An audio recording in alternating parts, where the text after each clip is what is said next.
Έχεις φτάσει στο τέλος της συνάντησης και ρωτάς τον πελάτη σου: λοιπόν, τι θα κάνουμε, ή θέλετε να συνεργαστούμε? Εκείνη τη στιγμή του ρίχνεις ένα τεράστιο βάρος στους ώμους του και τον αναγκάζει να πάρει μια απόφαση ζωής ή θανάτου. Στο NLP αποφεύγουμε αυτή την πίεση χρησιμοποιώντας το assumptive close. Μιλάς και ενεργείς έχοντας στο μυαλό σου ότι ο πελάτης ήδη έχει πει το ναι.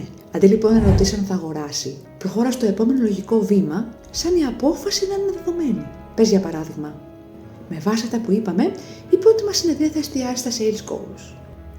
Να σου στείλω το ερωτηματολόγιο της προετοιμασίας στο προσωπικό σου mail ή στο εταιρικό.